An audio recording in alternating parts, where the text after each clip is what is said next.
Hi എല്ലാവർക്കും നമസ്കാരം. ഇപ്പൊ ഞാൻ പറയാൻ പോകുന്നത് നമ്മുടെ ഇഷ്ടശീല നമ്മുടെ മൗനരാധന്റെ ഇന്നത്തെ ഒരു അടിപൊളി ഒരു എപ്പിസോഡാ.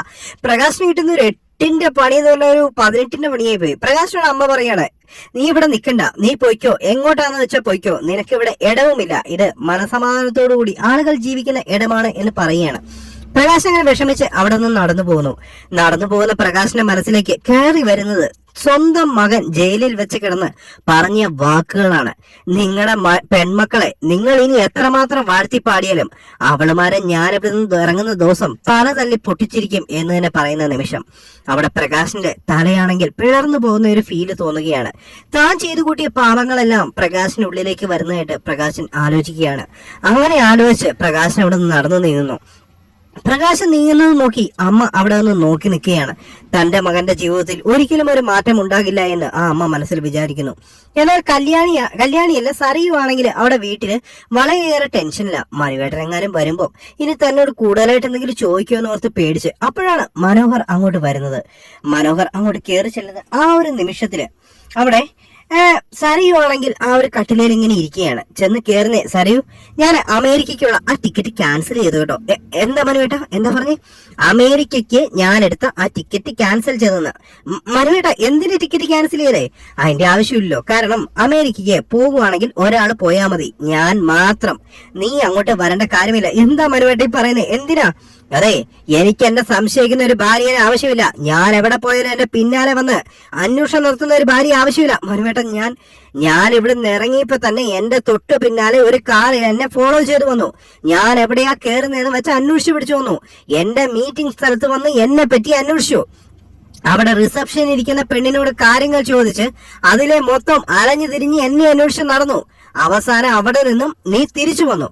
അങ്ങനെ എന്നെ സംശയിക്കുന്ന ഒരു സംശയരോഗിയായ ഭാര്യയുടെ കൂടെ കഴിയുക എന്ന് പറഞ്ഞാൽ എനിക്ക് പറ്റില്ല എന്ന് പറഞ്ഞു. മനുവേട്ട ക്ഷമിക്കും മനുവേട്ട, എന്നോട് ക്ഷമിക്കും മനുവേട്ട, ഇനി ഒരിക്കലും ഞാൻ തെറ്റ് ചെയ്യില്ല എന്ന് പറയുകയാണ്. അത് കഴിഞ്ഞിട്ട് പിന്നീട് കാണിക്കുന്നത് പ്രകാശനെയാണ്. പ്രകാശൻ ഒരു ഫിഷ് മാർക്കറ്റിൽ അവിടെ ഒരിടത്ത് ജോലിക്ക് കയറിയിരിക്കുകയാണ്. മീൻ എടുത്തു വെച്ചിട്ടും പ്രകാശൻ ഒന്നും ചെയ്യാത്തത് കൊണ്ട് തന്നെ മുതലാളി പ്രകാശനെ ചീത്ത പറയുക. തനിക്ക് കാലിനല്ലോ കുഴപ്പമുള്ളൂ, കൈക്ക് കുഴപ്പമൊന്നുമില്ലോ, ചെയ്താൽ എന്താ എന്നൊക്കെ ചോദിച്ചുകൊണ്ട് വഴക്ക് പറയുമ്പോൾ ഞാൻ ഓരോന്ന് ആലോചിച്ച് നിന്നതാ ചേട്ടാ എന്ന് പറയുന്നു. എന്നാൽ ഇതേ സമയത്ത് അങ്ങോട്ട് ഒരു കാറ് കയറി വരിക, ഒരു കറുത്ത കാറിൽ നിന്നും അവിടെ ഇറങ്ങുന്നത് മറ്റാരുമല്ല, പലിശക്കാരൻ തന്നെയാണ്. അയാൾ അങ്ങോട്ട് ചെല്ലുമ്പോഴേക്കും പ്രകാശിനെ അവിടെ കാണുകയാണ്. എടാ പ്രകാശ, നീയോ? നീ എന്താടാ പ്രകാശ ഇവിടെ നിൽക്കുന്നത്? അത് അണ്ണ, ഞാനിവിടെ ജോലിക്ക് കയറാന്ന് വിചാരിച്ച്. ഓഹോ, ജോലിക്ക് കയറാന്ന് വിചാരിച്ചോ? നിന്റെ കാലിന് എന്താടാ പറ്റിയത്? നിന്റെ കയ്യിലാണ് ഈ അവസ്ഥയാക്കി വെച്ചേ?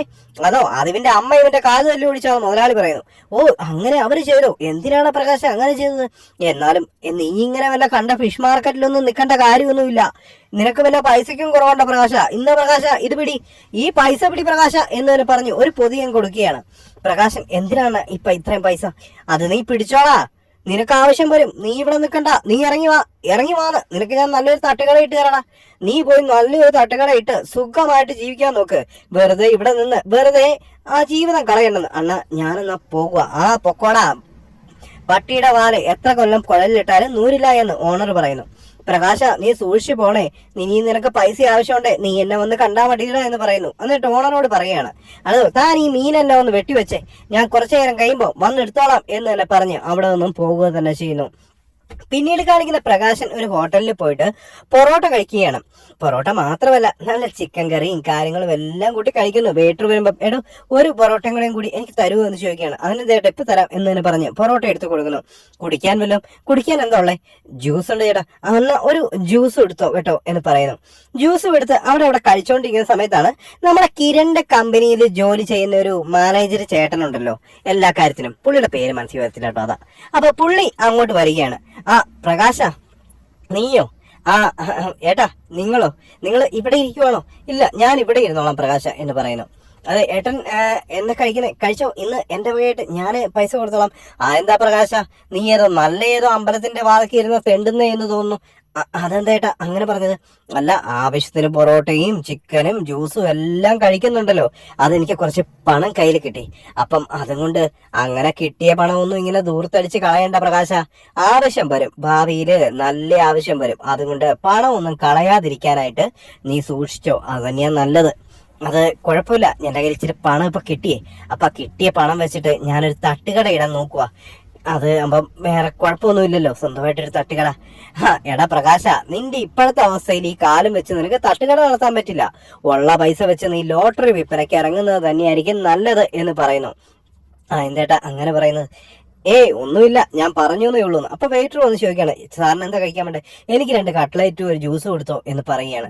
ശരി സാറേ എന്ന് പറഞ്ഞു പോകുന്നു. അവിടെ നിന്ന് പ്രകാശൻ എല്ലാം കഴിച്ചെല്ലാം കഴിഞ്ഞ് കഴിഞ്ഞപ്പം അവിടെ നിന്നും പ്രകാശൻ പോകാനായിട്ട് ഇറങ്ങാൻ തുടങ്ങുമ്പോഴേക്കും, എടാ പ്രകാശ, നീ ചെയ്തു കൂട്ടിയ പാവങ്ങളുടെ ഫലമാണ് നിന്റെ അമ്മ നിന്റെ കാലിൽ ഇപ്പൊ തന്നിരിക്കുന്നതെന്ന്. അപ്പൊ പ്രകാശൻ അവിടുന്ന് കൈ കഴുകാൻ എഴുന്നേറ്റ് പോകുന്നു. അയാൾ പറയുന്നതിൽ ഒരു തെറ്റുമില്ല. ഞാൻ ചെയ്തു കൂട്ടിയ പാവങ്ങളുടെ ഫലമാണ് ഇപ്പോൾ ഞാൻ അനുഭവിക്കുന്നത്. അതെന്തായാലും ഞാൻ അനുഭവിച്ചേ പറ്റത്തുള്ളൂ. അത്രയേറെ പാവങ്ങൾ ഞാൻ ചെയ്തു കൂട്ടിയിട്ടുണ്ട് എന്ന് മനസ്സിൽ പറഞ്ഞുകൊണ്ട് പ്രകാശൻ കൈ കഴുകാനായിട്ട് പോവുകയാണ്. പ്രകാശൻ അവിടെ നിന്ന് കൈയും വായൊക്കെ കഴുകി തിരിച്ചു ചെല്ലുമ്പോഴേക്കും വെയിറ്റർ അങ്ങോട്ട് വന്നു. സാറേ വേറെ ഒന്നും വേണ്ട, ബില്ലെടുത്തോ എന്ന് പറയാണ്. ബില്ലുമായിട്ട് വെയിറ്റർ അങ്ങോട്ട് വരികയാണ്. സാറേ സാറിന്റെ ബില്ല് ഞാൻ കൊടുക്കണോ എന്ന് ചോദിക്കുകയാണ്. വേണ്ട വേണ്ട വേണ്ട, എന്റെ ബില്ലൊന്നും നീ കൊടുക്കണ്ട, നീ നിന്റെ ബില്ല് തന്നെ കൊടുത്താൽ മതി എന്ന് പറയുന്നു. പൈസ അരേന്ന് അടുത്ത് നൂർത്തി നോക്കുമ്പോൾ അതെല്ലാം പച്ചിലകൾ. അവിടെ ആ പ്രാന്തൻ കൊടുത്തത് പച്ചിലകയാണ്. പേപ്പറിൽ പൊതിഞ്ഞ് പ്രകാശൻ വയറ് നിറയെ കഴിക്കുകയും ചെയ്തു. തുറന്നു നോക്കാതെ കൈ പെട്ടെന്ന് ചൊറിയാൻ തുടങ്ങി. അതെല്ലാം ചൊറിയെണ്ണത്തിന്റെ ഇലകളാണ് പ്രകാശന് പറിച്ചുകൊണ്ടുപോയി അയാൾ പൊതിഞ്ഞു കൊടുത്തത്. കൈ ചൊറിഞ്ഞ പ്രകാശൻ പെട്ടെന്ന് നടക്കുമ്പോൾ, സാർ നിങ്ങളെ പൈസ തരുന്നില്ല എന്ന് പറയുന്നു. മാനേജർ അങ്ങോട്ട് വരുന്നു. എടോ പൈസ എവിടെ? സാറേ എന്റെ ഒരു സുഹൃത്ത് എന്നെ പറ്റിച്ചു എന്ന് പറയുന്നു. അപ്പോഴത്തേക്കും സാർ എഴുന്നേറ്റ് എന്ന് ചോദിക്കണം, എന്താ സാറേ എന്താ പ്രശ്നം എന്ന് ചോദിക്കണം. അല്ല സാർ, ഇവൻ കഴിച്ചിട്ട് പൈസ തരുന്നില്ല. എന്താ പ്രകാശ, ഞാൻ പൈസ കൊടുക്കണോ? ഇല്ലണ, ആ പലിശക്കാരനുണ്ടല്ലോ അയാൾ എനിക്ക് തന്നതാ. അയാൾക്ക് പ്രാന്തല്ലേ, അയാൾ തന്നെ പൊതി മേടിച്ച് എളിയിൽ വെച്ചോണ്ടെങ്കിൽ പോന്ന് കഴിച്ചല്ലേ, തുറന്നു പോലും നോക്കിയില്ല. നിനക്ക് ഇതേപോലെയുള്ള അമളി തന്നെ പറ്റിയില്ലോ പ്രകാശ, നിന്റെ പൈസ ഞാൻ കൊടുക്കാം. അപ്പോഴത്തേക്കും മാനേജർ പറയുക, വേണ്ട സാറേ, ഇങ്ങനെയുള്ളവന്മാരെയൊക്കെ എങ്ങനെ പൈസ മുതലാക്കണം എന്നുള്ളത് എനിക്ക് നന്നായി അറിയാം.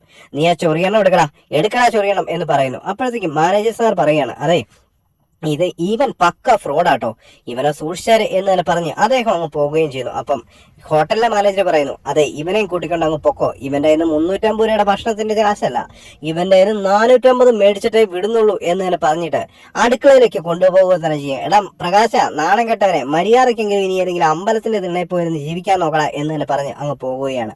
മാനേജർ പറയുന്നു, എടാ ആ ചൊറിയെണ്ണം എല്ലാം കൂടെ പൊതിഞ്ഞെടുക്കാനാ നിന്നോട് പറഞ്ഞത് എന്ന് പറയുകയാണ്. പ്രകാശൻ അവിടെ നിന്നും പയ്യെ കുനിഞ്ഞ് ആ ചൊറിയെണ്ണം എല്ലാം കൂടെ ഒരു പേപ്പറിൽ പൊതിഞ്ഞെടുക്കുകയാണ്. എങ്ങോട്ട് പോടാ? സാറേ ഇത് വേസ്റ്റ് കളഞ്ഞിട്ട് നീ ഇങ്ങ് വാ, നിനക്ക് കുറച്ച് പണിയുണ്ടാകത്ത്. ആ പണിയെല്ലാം തീർത്തിട്ട് നമുക്ക് ബാക്കി കാര്യങ്ങൾ നോക്കാമെന്ന് പറയാണ്. എടാ ഇവനെ കൂട്ടിക്കൊണ്ട് അടുക്കളയിലേക്ക് പോയെന്ന് പറയുന്നു. അങ്ങനെ പ്രകാശനെയും കൂട്ടിക്കൊണ്ട് ആ ചെറുക്കൻ അടുക്കളയിലേക്ക് പോവുകയാണ്. പിന്നീട് കാണിക്കുന്ന പ്രകാശനാണെങ്കിൽ തച്ചനെ നിന്ന് പാത്രങ്ങളെല്ലാം കഴുകിക്കൊണ്ടേയിരിക്കുന്നു. എച്ചിൽ പാത്രങ്ങളെല്ലാം പ്രകാശൻ കഴുകിക്കൊണ്ടിരിക്കുന്ന ആ ഒരു സമയത്ത് അവിടെ മാനേജർ വന്നിട്ട്, എടാ എന്താടാ? ഇല്ല സാറേ ഒന്നുമില്ല, പാത്രങ്ങളെല്ലാം ഞാൻ കഴുകി വെച്ചോളാം, ഉച്ചയ്ക്ക് കഴിക്കാൻ ഭക്ഷണം കൂടെ എനിക്ക് തരുമോ? നീ കഴിച്ചതിന്റെ ആദ്യം നീ തീർക്ക്, എന്നിട്ട് ഉച്ചയ്ക്ക് കഴിക്കാനുള്ളത്.